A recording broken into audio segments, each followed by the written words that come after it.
Today I'm going to show you how to make this cute little snowman craft out of a yogurt jar. I love crafts where I can recycle something, and this is one of those. This is a yogurt jar. It's the company OUI. It's a French Greek yogurt. They sell it in the food stores. It makes great crafts. So one of these, and then a multi-surface satin white paint.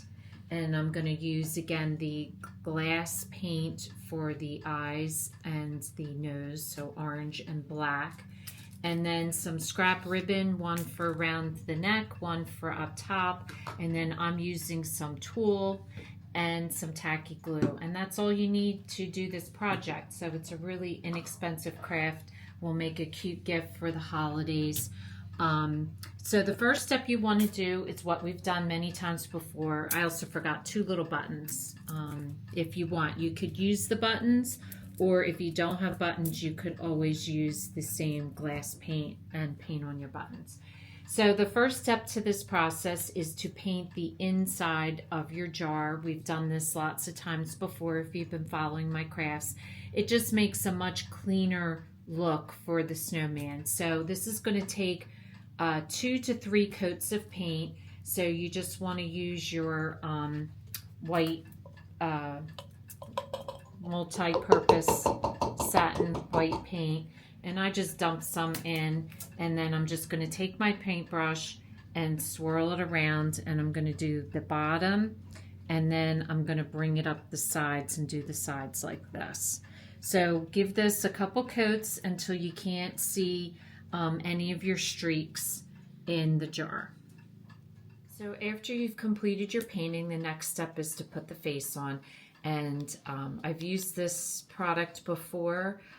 It turns out really nice. I like the final product, but it is really hard to work with. So I'm just warning you if you do work with it. It's very liquidy.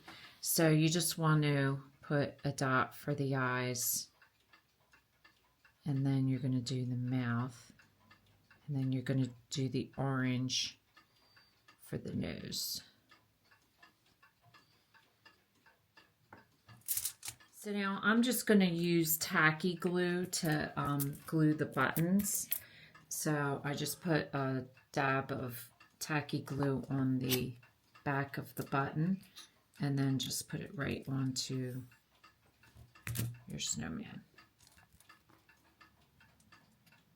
So after this is all dry, the next step is to take a piece of ribbon and do a square knot and tie it in the middle for his neck. Now, if you're giving this as a gift, what I did was I took tulle. I suggest a black, or I had a black with white polka dots, so I'm just using that. And I just created a little sack with some candy in it and tied a black bow to it. And I'm just going to put that in there, and I'm going to give this as a gift. So if you want to do it that way, you can do that and then give it as a gift. And then after they're done with the candy, they have the snowman. Now, I liked it so much that I'm actually going to do one for myself, but I don't want the candy. So I'm just going to do the tulle, and I'm just going to put the tulle inside. And I'm just going to leave it like that as a decoration. So I plan to make a bunch of these and give them out as gifts. I also thought that this would be a cute decoration for your table. You could have one at each place setting with a little treat inside, and then they can take it home. They can use it as a decoration for the winter, far after the candy has been all eaten. So if this is your first time watching, welcome. And please don't forget to subscribe if you want to receive future notification of posts. Hit the bell. And if you like this video, please give us a thumbs up. Thanks for watching, and we'll see you again soon.